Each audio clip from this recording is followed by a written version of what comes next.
What's going on, everyone? Welcome back to my channel. I've given you my best of the year list and my worst of the year list, but one more thing I wanted to talk about were some overlooked movies of 2021 that I think you should see. But before I get into all that, let me know what your picks for the most overlooked movies of 2021 are. As always, this is just my list and not a definitive ranking. Also, make sure to hit that thumbs up button if you like these videos, as it helps me out immensely by getting my content out there. And if you're new here, I hope you consider hitting that subscribe button so you can stay up to date with reviews of new releases, older films, hidden gems, and so much more on a near daily basis. So to clarify what this list is, I did this last year as well, but this is just a list of some movies that got good reviews, and I think almost all of them are certified fresh on Rotten Tomatoes, but otherwise they came and went pretty quickly with little to no fanfare. Now, some I did see pop up on a few people's best of year lists but were otherwise unheard of, while others just didn't make any major lists whatsoever, and even if you search on YouTube, you'll only find like a handful of videos where people actually discuss these movies. But despite such seemingly quiet releases, I still think these next 20 movies are all solid and worth a shout out. And these will be pretty quick. I'm not going to go too in depth on any of them really. These are just a few quick thoughts of mine. And also to be clear, these are not the next 20 best movies of 2021.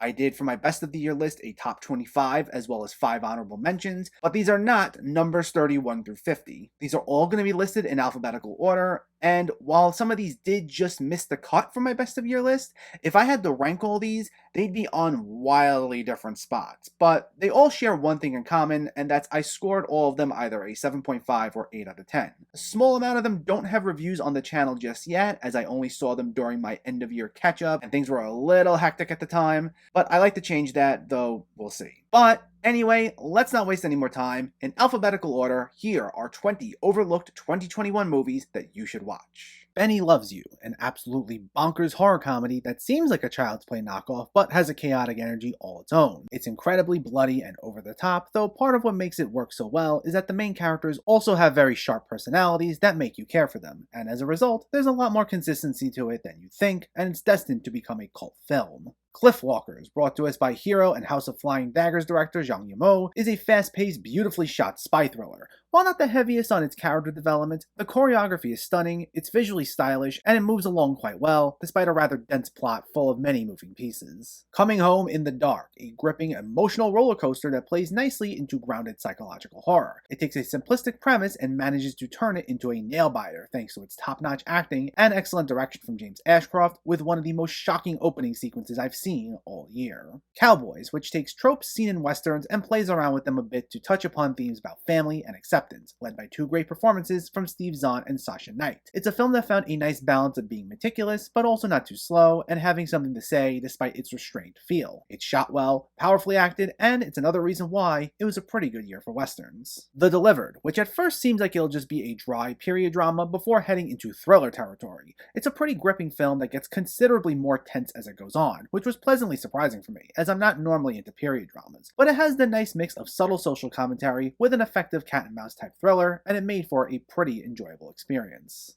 I'm Your Man, which actually did make the shortlist for Best International Feature at the Oscars, but I still haven't heard many people mention it otherwise. While it doesn't reinvent the wheel, this romantic comedy manages to take topics previously explored such as loneliness and struggling to find companionship, and address them in a gentle, positive manner, with a charm that's almost impossible to resist, thanks especially to a stellar Dan Stevens. Jacob's Wife, a very quick-paced horror comedy that might not try to evoke a laugh a minute from us, but it does give us a nice balance of genre thrills, solid character arcs, and some sharply written jokes, anchored by 2 solid performances from Barbara Crampton and Larry Fessenden, making for one of the finest vampire movies I've seen in a while. Limbo, which tackles the refugee experience in the vein of a Wes Anderson-style movie, which admittedly is a risky move, but it pays off nicely with a delicate look into the mind of our lead character, who's placed in his share of both quirky and painful interactions, though without the film ever coming across like it's needlessly beating him down, making it quite a pleasant surprise. Little Fish, a romantic drama taking place during a pandemic that causes people to lose their memories. It's not an easy film to get through, but its heartbreaking drama feels incredibly earned, and that's due to some wonderful performances from Olivia Cooke and Jack O'Connell, whose performances alone make this worth the watch, though the film also has a lot else going for it between a strong script, solid direction, and some gorgeous cinematography. 9 Days, which really feels like it should have been released in 2020 to make for a companion piece to Pixar's Soul, given they touch upon the same themes. I've actually seen a few people talk about it and include it on on their best of the year list, but outside of most film circles, I feel like I hear virtually nothing about this, which is quite a shame. Anchored by a fantastic Winston Duke, its mixture of thought-provoking themes, stunning camera work, and rich character development all work hand in hand to give us a deep, emotionally resonant film that will sit with you long after it's over.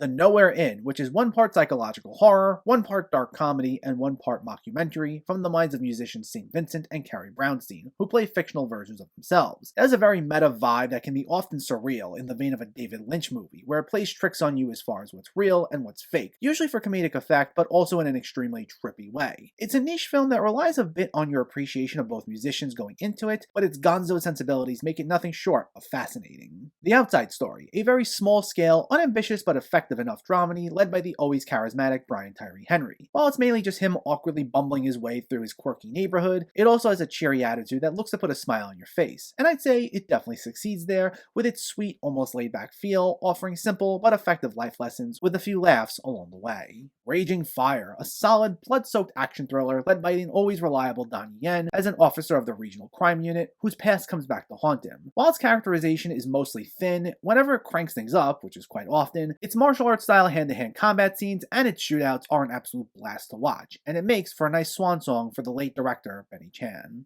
Rams, the English-language remake of the 2015 film of the same name about two warring estranged brothers who separately raise sheep, is anchored by some solid performances, with Sam Neill as the main brother we follow being especially effective here. And it mixes some really dark plot points with some sweeter elements regarding family, all while sprinkling in a quirky sense of humor. And while you think all that doesn't mesh well together, I was actually pleasantly surprised to see this maintain a consistent enough tone for the most part.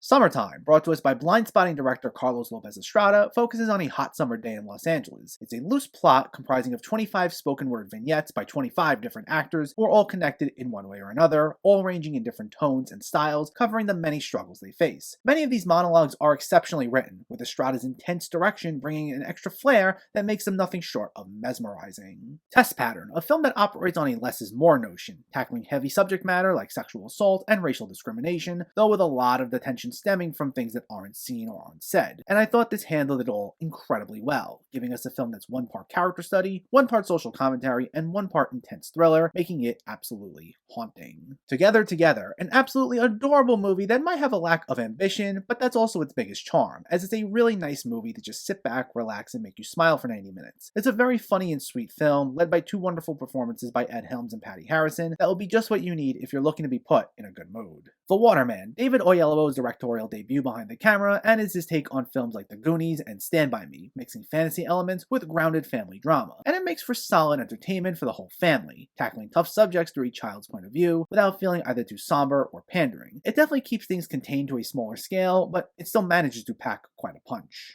We Broke Up, which is just an absolute joy to watch, mainly due to its two leads, Aya Cash and William Jackson Harper, who are the driving force behind why it works as well as it does. While the plot feels very sitcom-like, it's actually a character-driven film that deals more with two people whose lives are upended at the worst possible time. And its execution I found to actually be a lot more realistic than your average rom-com, making for one of the year's most pleasant surprises. And finally, White Lie, which features an outright despicable lead character who fakes a cancer diagnosis, and while many will find that off-putting, what makes it work is the subtle approach by the filmmakers to give us an engaging mystery, along with a fantastic lead performance from Casey Roll, as well as some well-written supporting characters who we can find a lot more sympathy for. And that's my list of overlooked movies of 2021. If you've seen any of these, I'm glad to hear, and a lot of these were fun watches and I wish they did get more attention. But if you haven't seen them yet, I hope you do give them a shot, as I don't think you'll be disappointed. But that's all for my 2021 end of year list. Like I said earlier, a few of these I don't have reviews for as of now, though I am hoping to change some of that where time permits, similar to the movies I missed from my best of the year list. Plus, as we get into award season, I'll have some fun Oscar-centered videos on the way. But until then, let me know, what are some movies you felt were overlooked in 2021? Was it anything I listed here? Was it something I left off? Let me know in the comments below so we can discuss. Also, if you enjoyed this video, please give it a like and share it. And for more movie reviews and film discussion, please make sure to hit that subscribe button to stay updated. Thanks for watching, everyone, and keep having fun with film.